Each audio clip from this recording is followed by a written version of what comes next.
mean to be spiritual? And what does Christian spirituality mean for a world that is less and less interested in religion, less and less interested in the church, and really less interested in what Christianity has to say? Now, I have some theories as to why I think that is. Part of it, I think, is the fact that the Christian message has been caught up in this weird kind of otherworldly form of Christianity. In some circles, Christianity becomes really about going to heaven. It becomes about some other world out there, and has very little to do with the world in which we live. I believe that the gospel of Jesus Christ and the incarnation and the death and resurrection of Jesus has everything to do with this world, and has everything to do with what it means to live as a human being. So that spirituality can't mean otherworldliness. It can't focus just on piety and morality and doctrine, but should really focus on some other things. And I think one of the most important aspects of this is what it means to live as a human being, what it means to be human in this world, what it means to be part of this created world, and really what it means to live as a finite human creature. And I really feel like the people who have talked about spirituality through the history of Christianity have something to teach us about this whole thing. So one of the questions is, what do I mean by religious?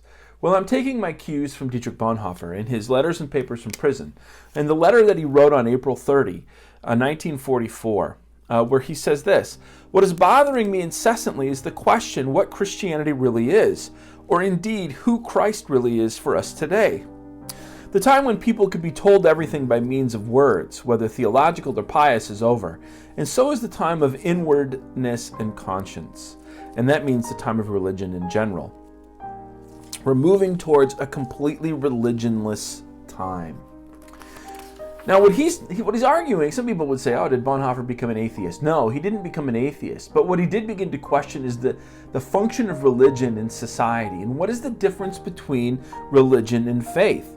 He says this: religious people speak of God when human knowledge, perhaps simply because they're too lazy to think, has come to an end, or when human resources fail. And what he's arguing is that we often push God to the periphery, to the boundary issues.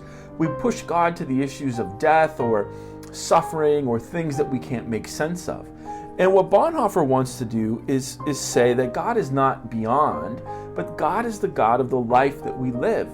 And so for him, it's about getting beyond religion and religious ideas, and it's about recognizing how God is at work in this world, and that true Christian spirituality might just be God calling us to live into our finite, creaturely humanity, and to live in this world with courage, and to live in this world taking responsibility for ourselves and taking responsibility for our neighbors. So what we're going to do in this time together is explore what are the biblical ideas that could inform this kind of spiritual Christianity for unbelievers. What does the Old Testament have to say? What does the New Testament have to say? And then we're going to kind of move through the history of Christian thought and Christian spirituality. And we'll begin in the desert, and we'll move into the medieval mystics and into the Reformation and into some contemporary thinkers, and really try to wrestle with what we mean when we talk about Christian spirituality. More importantly, I want to recognize the significance of Christian faith for this life.